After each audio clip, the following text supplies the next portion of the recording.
জাতিসংঘ নিরাপত্তা পরিষদে গাজায় যুদ্ধবিরতি প্রস্তাব পাস, স্বাগত জানালো হামাস, মন্তব্য করেন ইসরায়েল।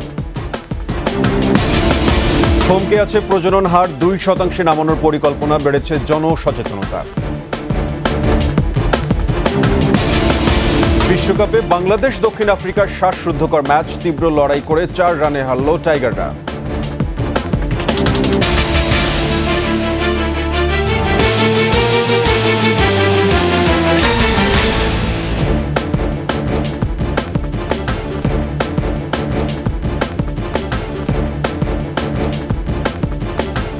শুনছিলেন ফ্রেশ সিকিউরিটি ইসলামী ব্যাংক পিএলসি সংবাদ শিরোনাম। আমন্ত্রণ সকাল 9টার 21 সংবাদে, সাথে আছে আমি সাব্বির আহমেদ। দর্শক, 21 টেলিভিশনের সংবাদ একই সাথে সরাসরি দেখতে পাবেন আমাদের ফেসবুক পেজ www.facebook.com/2124 অনলাইনে। জাতিসংঘ নিরাপত্তা পরিষদে গাজায় যুদ্ধবিরতি প্রস্তাব পাশ হয়েছে, এটিকে স্বাগত জানিয়েছে হামাস। গাজায় ইসরায়েল এবং হামাসের মধ্যে 8 মাস ধরে চলা যুদ্ধ বন্ধের লক্ষ্যে প্রথম প্রস্তাব অনুমোদন দিয়েছে নিরাপত্তা পরিষদ। পরিষদের 15 সদস্যের মধ্যে 14 জন যুদ্ধবিরতির পক্ষে ভোট দেয়, তবে ভোট দানে বিরত থাকে রাশিয়া। এ সময় যুদ্ধবিরতির একটি পরিকল্পনারও অনুমোদন দেওয়া হয়। প্রেসিডেন্ট জো বাইডেনের যুদ্ধবিরতি প্রস্তাবকে স্বাগত জানান সদস্যরা। এছাড়া ফিলিস্তিনি গ্রুপ হামাসকে যুদ্ধবিরতি প্রস্তাব মেনে নেওয়ার আহ্বান জানায় নিরাপত্তা পরিষদ। বিষয়টিকে স্বাগত জানিয়েছে হামাস। এদিকে ইসরায়েলের প্রধানমন্ত্রী বেনিয়ামিন নেতানিয়াহু বলেছেন, হামাসের সামরিক এবং প্রশাসনিক সক্ষমতা সম্পূর্ণ ভেঙে ফেলার আগে স্থায়ী যুদ্ধবিরতি নিয়ে কোনো আলোচনায় যাবেন না তারা।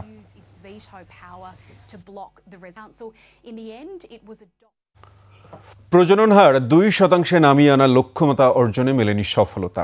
দীর্ঘদিনের প্রচেষ্টার পর পরিবার পরিকল্পনা অধিদপ্তরের দাবি, একেবারে কাছাকাছি পৌঁছেও করোনা মহামারীতে থমকে আছে কার্যক্রম। তবে জনসচেতনতা বেড়েছে। জন্ম নিয়ন্ত্রণে মাঠের চিত্র বোঝার চেষ্টা করেছেন মিনালা দিবা। ছবি তুলেছেন মোহাম্মদ হানিফ। ছেলে হোক মেয়ে হোক, দুটি সন্তানই যথেষ্ট। ভাঙা রেকর্ড বাজানো হলেও সফলতা কোথায়? তবে শহর বা গ্রাম সচেতনতা বেড়েছে আশাতীত। বাড়ি বাড়ি আমরা সাধারণত ফিল্ড পর্যায়ে বড়ি, কন্ডম, ইনজেকশন এই 3টাই দিই। আফারা আসে, আইসিয়া বড়ি দেয়, কন্ডম দেয়, জানি পরবর্তীতে মনের ভুলও বাচ্চা হয়ে যায়, এই কারণে যেন না হয়। উপজেলা থেকে আমরা আমাদের কর্মীদের বিভিন্ন ধরনের কন্ট্রাসেপটিভ দিয়ে থাকি, যেমন খাবার বড়ি, কন্ডম, ইনজেকশন। দেশ স্বাধীনের পর গড় প্রজনন হার ছিল 6.3%। তখনই পরিকল্পিত উন্নয়নে স্বতন্ত্র পরিবার পরিকল্পনা বিধান করে দেন বঙ্গবন্ধু।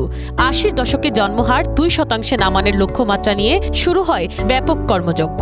তবে সুদীর্ঘকালের সরকারি বেসরকারি কার্যক্রমেও 2011 সাল থেকে এক যুগেরও বেশি সময় ধরে এ হার স্থির হয়ে আছে 2%-এর ওপরেই। ফ্যামিলি প্ল্যানিং করার পরে যদি দেখা যায় যে জনসংখ্যা বিস্ফোরণ রোধ করতে পারি, আমরা যা আছি তার চেয়ে খারাপ যদি না হয়, তাহলে আমার ছেলেমেয়েরা এর চেয়ে একটা ভালো পরিবেশ থাকতে পারবে। পরিবার পরিকল্পনার সাথে আমার নারীর ক্ষমতায়ন, আমার পরিবারের ভালো থাকা এবং আমার দেশের উন্নতির জন্য আমরা বলছি এটা জরুরি সেবা, কিন্তু আমরা যদি জরুরি করতে গেলে আমাদের দরকার কার কি নিড আছে সেইখানে কাজ করে, এবং সেখানেই আমাদের বড় ঘাটতি। 2025 সালের লক্ষ্যমাত্রায় বাকিটাও অর্জনে বাধা হয়ে দাঁড়িয়েছে অপ্রতুল সেবাদাতা, সরকারি বেসরকারি উন্নয়ন সহযোগীদের সমন্বয়হীনতা, পাশাপাশি বাল্যবিবাহ, অপরিপক্ক গর্ভধারণ, অপূর্ণ চাহিদা, অনাকাঙ্ক্ষিত গর্ভধারণও। 100টি অ্যাডোলেসেন্ট মেয়ের মধ্যে 50টি মেয়ের বিয়ে হয়ে যায় 18 বছরের আগে। তার মধ্যে 28% ওই অ্যাডোলেসেন্ট থাকা অবস্থায় প্রেগনেন্ট হয়ে যায়। যে টিনেজ প্রেগনেন্সি এটি 7% মতো নগরে কিন্তু বেড়ে গিয়েছে। কাজে এটি কিন্তু আমাদের একটু চিন্তার বিষয় রয়েছে। সর্বশেষ স্যাম্পল ভাইটাল রেজিস্ট্রেশন সার্ভে বলছে 62.1% দম্পতি এখন জন্ম নিয়ন্ত্রণ পদ্ধতি স্বাচ্ছন্দ্যেই নেয়। প্রাকৃতিক ও সনাতন নিয়ন্ত্রণ চর্চা করে 9%, বাকি 30% এখনো দুটা নাই। বাংলাদেশে এখন এই যারা পরিবার পরিকল্পনা পদ্ধতি গ্রহণ করছেন তাদের মধ্যে 27% দম্পতি পিল ব্যবহার করছেন। তারপরে হয়তো আমি মনে করি ইনজেক্টেবল, তারপরে হয়তো আমাদের আইউডি।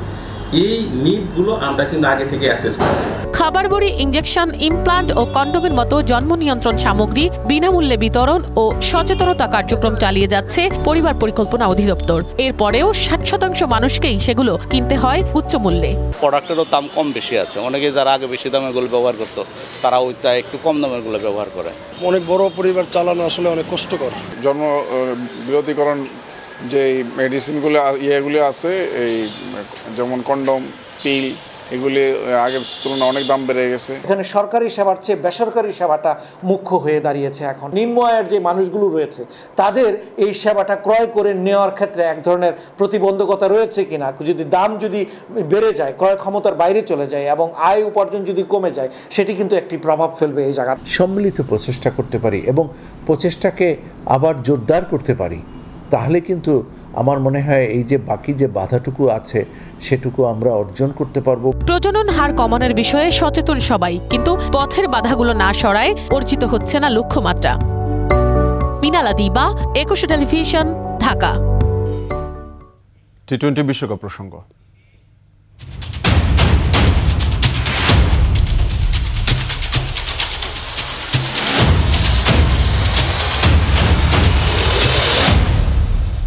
তীরে এসে তড়ি ডোবালো বাংলাদেশ। টি-20 বিশ্বকাপে দক্ষিণ আফ্রিকার কাছে 4 রানে হেরেছে তারা। প্রথমে ব্যাট করে 6 উইকেটে 113 রান তোলে প্রোটিয়ারা। জবাবে 7 উইকেটে 109 রানে থামে বাংলাদেশের ইনিংস। দক্ষিণ আফ্রিকার বিপক্ষে ম্যাচ হারের দায় নিজের কাঁধে তুলে নিলেন ব্যাটার তৌহিদ হৃদয়। চলমান বিশ্বকাপে ব্যাট হাতে সুবিধা করতে পারছেন না বাকি ব্যাটাররা। প্রোটিয়াদের বিপক্ষে ম্যাচ হারের পর সংবাদ সম্মেলনে তৌহিদ হৃদয় আরও জানান, চলতি টুর্নামেন্টেই ঘুরে দাঁড়াবে টাইগাররা। তার মতে বাংলাদেশ সেমিফাইনাল খেলার মতো দল। আউটটা আম্পায়ার্স কল ছিল, তো আমার কাছে মনে হয়েছে যে এই জায়গাগুলা মানে ইমপ্রুভ করার জায়গা আছে অনেক, এবং আইসিসি যেটা নিয়ম করেছে এটা তো আমাদের হাত নাই। শুধু সুপার 8-এ যাওয়ার মতো দল না আমরা সেমিফাইনাল খেলার মতো দল, এটা আমি বিলিভ করি, এটা আমার কাছে এই বিশ্বাস আছে। হ্যাঁ, আপনি যেটা কোশ্চেন করেছেন, ব্যাটসম্যানরা রান করছে না, আর প্রত্যেকটা ম্যাচে আপনি যদি সব টিমের খেয়াল করে দেখেন, প্রত্যেকটা ম্যাচে সবাই রান করে না, 1 জন 2 জন 3 জনই খেলে। টি-20 শর্টার ফরম্যাট খেলা, এখানে 11 জনই খেলে না, 2-3 জন খেলে। তো আমার কাছে যেটা মনে হয় যে 2-3 জন খেলবে যেদিন, সেই দিন যেন তারা খেলাটা একদম শেষ করে, এটা হচ্ছে আমার মানে পার্সোনাল ওপিনিয়ন। তো হ্যাঁ, আমার ব্যাটসম্যানরা রান করছে না, ইনশাল্লাহ সামনের ম্যাচগুলোতে রান করবে এবং আশা করি যে আমরা খুব তাড়াতাড়ি ওভারকাম করবো ইনশাল্লাহ। নিচ্ছে সংবাদ বিরতি, ফিরে এসে অন্যান্য খবরের সঙ্গে আরও যা থাকছে। দক্ষ জনশক্তি তৈরি করছে প্রবাসী কল্যাণ মন্ত্রণালয়ের প্রশিক্ষণ কেন্দ্র। দেশ বিদেশে কর্মসংস্থান হচ্ছে হাজারো তরুণ।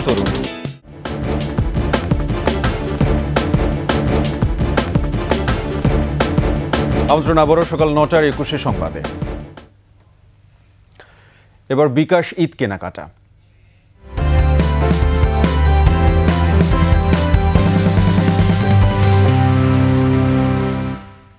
ঈদে নতুন পোশাকের সাথে প্রয়োজন নতুন জুতা, আর এই জুতা কেনাকাটায় যদি পেমেন্টে ডিসকাউন্ট মেলে তাহলে আরও বেড়ে যায় ঈদ আনন্দ। জুতা কেনাকাটায় স্বাচ্ছন্দ্য দিতে বিকাশ দিচ্ছে পেমেন্টে 10% ইনস্ট্যান্ট ক্যাশব্যাক। মিনালা দিবা রিপোর্ট। ঈদ উল আজহার কেনাকাটায় ক্রেতাদের আনাগোনায় মুখরিত রাজধানীর জুতার শোরুমগুলো। বসুন্ধরা সিটি মার্কেটের শোরুমে ছেলে, মেয়ে ও বাচ্চাদের জন্য 1000-এর বেশি নতুন কালেকশন নিয়ে পসরা সাজিয়েছে বাটা।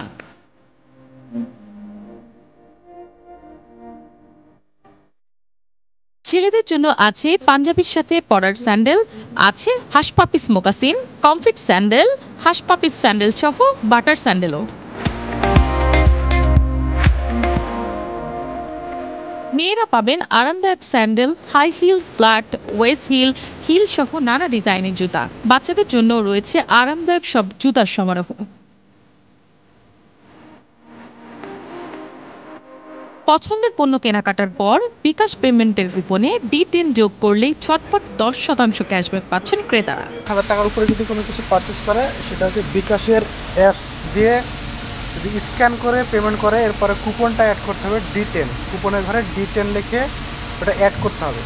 অ্যাড করার পরেই কাস্টমার পেমেন্ট করলে ইনস্ট্যান্ট 100 টাকা ক্যাশব্যাক পাবে। আর এই অফারটা, এই ক্যাম্পিংটা একটা কাস্টমার একদিনে 1000-এ 2 বার নিতে পারবে। একবার 100 টাকা পেমেন্ট করবে, দেন আবার যদি সে পেমেন্ট করে তাহলে আবার 100 টাকা ক্যাশব্যাক পাবে। আর এই পুরো ক্যাম্পিং চলাকালীন কাস্টমার টোটাল 300 টাকা ক্যাশব্যাক পাবে। ঈদের আনন্দ বাড়িয়ে দিচ্ছে বিকাশের এই ক্যাশব্যাক। শপিং করতে আসলাম বাটাতে, এখানে হচ্ছে আমার মানি ব্যাগ কিন্তু স্টিল 0, আমার বিকাশে টাকা আছে। এখান থেকে আমি পেমেন্ট করার উদ্দেশ্যে কিন্তু এখানে আসছি, যেহেতু আপনার প্রশ্ন ছিল বিকাশ নিয়ে। এখানে একটা ক্যাশব্যাক অফার দিচ্ছে। ক্যাশব্যাকটা আসলে আমাদের অনেক হেল্পফুল। এটা একটা মানে আমি যেটা পেমেন্ট করছি, এটা আবার যখন রিটার্ন আমার কাছে কিছু টাকা আসছে, তখন আমার কাছে এটা আনন্দ মনে হয়। বিকাশ তো আসলে এটা একটা সহজ অর্থবহনের একটা পদ্ধতি, এবং এটা আমাদের জন্য অনেক প্রয়োজন। যে কোনো সময় যে কোনো জায়গা থেকেই 1 মিনিটে টাকা নিয়ে আসা যায়। অফারটি চলবে ঈদ পর্যন্ত। মৃণালা দিবা, 21 টেলিভিশন, ঢাকা। এই ঈদে দেশ জুড়ে কেনাকাটার ফুর্তি হবে শুধু বিকাশে, সাথে discount coupon, instant cashback. Sunamganj ও গাইবান্ধায় দক্ষ জনশক্তি তৈরি করছে প্রবাসী কল্যাণ ও বৈদেশিক কর্মসংস্থান মন্ত্রণালয়ের কারিগরি প্রশিক্ষণ কেন্দ্র। কম্পিউটার, ড্রাইভিং, ভাষা শিক্ষা সহ 5 ট্রেডে আবাসিক অনাবাসিক প্রশিক্ষণ নিয়ে দেশ বিদেশে কর্মসংস্থানের সফল হাজারো তরুণ তরুণী। সুনামগঞ্জ ও গাইবান্ধা প্রতিনিধির তথ্য ছবিতে মাসুমা লিসার রিপোর্ট। শিক্ষিত বেকারদের কর্মসংস্থানে সুনামগঞ্জের হালুয়ারগাঁওয়ের কারিগরি প্রশিক্ষণ কেন্দ্রের কার্যক্রম চলছে 2021 সালের সেপ্টেম্বর থেকে। উদ্বোধনের পর থেকে বিভিন্ন প্রশিক্ষণ নিয়ে স্থানীয় বেকার তরুণ তরুণীদের দক্ষ জনশক্তিতে পরিণত করছে প্রতিষ্ঠানটি। এখানে প্রশিক্ষণ নিয়ে জেলার তরুণ তরুণীরা স্বাবলম্বী হচ্ছেন। সঠিকভাবে শিক্ষাদানের মাধ্যমে আমাদেরকে এখানে প্রশিক্ষিত করা হচ্ছে। আমরা অটোমেটিক একটা গাড়িতে কিভাবে কি কাজ করতে হয়, কিভাবে চলে ওইটাই আমরা ওদেরকে প্রশিক্ষণ দিচ্ছি। এখানে আমরা 3 মাস মেয়াদি ড্রাইভিং অ্যান্ড অটো মেকানিক্স এই কোর্সে ভর্তি হয়েছি। কয়েকটা সেক্টর আছে এখানের মধ্যে, অটো মেকানিক আছে, তারপরে মোবাইল সার্ভিসিং আছে, ও ভাষা শিক্ষা দীক্ষা দেওয়া হয়। সপ্তাহে 5 দিন ক্লাস হয়। আর আমাদের স্টুডেন্ট ফার্স্ট ব্যাচের স্টুডেন্ট একজন অলরেডি জাপানের টোকিওতে আছে। জনবল ও আধুনিক যন্ত্রপাতির সংকটেও হাওরের কর্মমুখী শিক্ষায় দক্ষ জনশক্তি গড়ছে কেন্দ্রটি। দেশ বিদেশ প্রকল্পের আন্ডারে 80 জন প্রশিক্ষণার্থী, অ্যাসেট প্রজেক্টের অন্তর্ভুক্ত 125 জন প্রশিক্ষণার্থী এবং বিএ মিটিং কর্তৃক পরিচালিত হয়, সেখানে 100 জন প্রশিক্ষণার্থী সেমি স্কিল পর্যায়ে প্রশিক্ষণ কার্যক্রম গ্রহণ করছে। শিক্ষিত বেকার যুবক যুবতীদের কর্মসংস্থানের জন্য 2016 সালে গড়ে ওঠে গাইবান্ধা কারিগরি প্রশিক্ষণ কেন্দ্র। কেন্দ্রটি স্বাবলম্বী করেছে অন্তত 8000 জনকে। জাপান সহ নানা দেশে কর্মসংস্থান হয়েছে নারীসহ অনেকেরই। বাকিরা দেশেই কাজ করে ফিরিয়ে এনেছেন নিজের ও পরিবারের সচ্ছলতা। অটো মেকানিক শিখতেছি নিজের পায়ে দাঁড়ানোর জন্য এবং নিজের স্বাবলম্বী হওয়ার জন্য।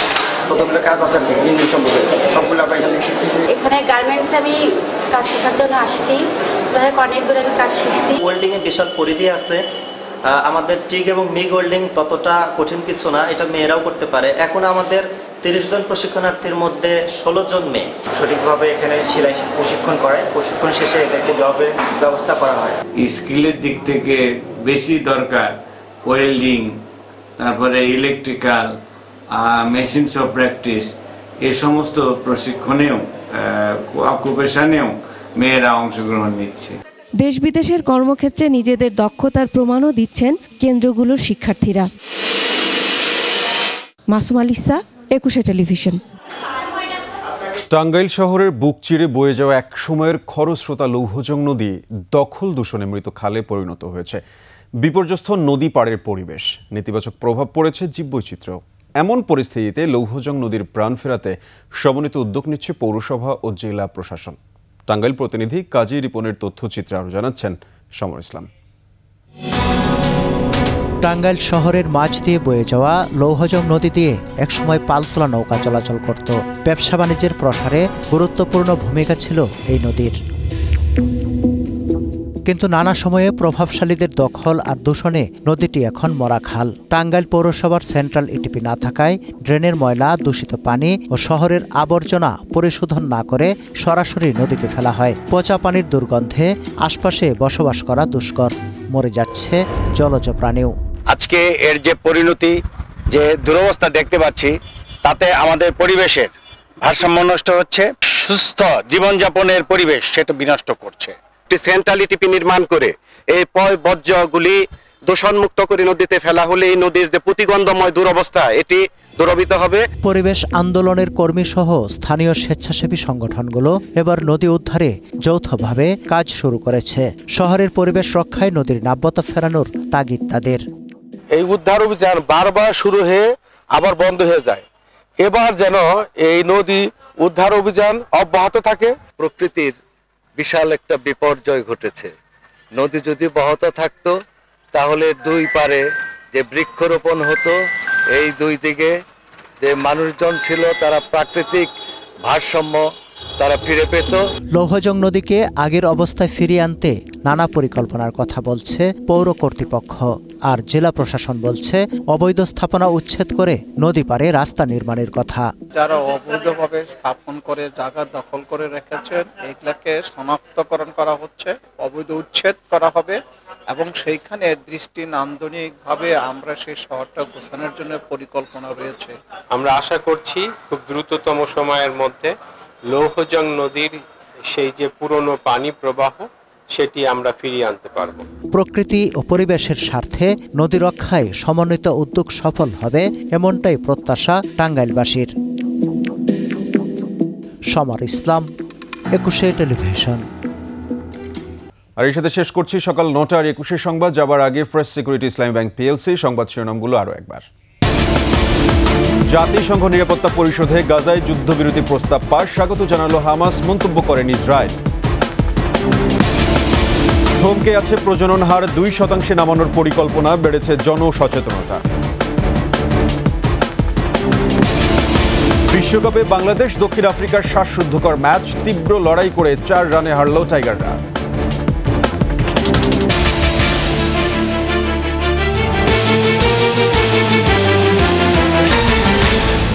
দর্শক, সর্বশেষ সংবাদ জানতে ডায়াল করুন 202 নম্বরে, আর ভিজিট করুন 21-tv.com এই ওয়েবসাইটে। এছাড়া ফেসবুকে ভিজিট করতে পারেন facebook.com/2124 অনলাইনে।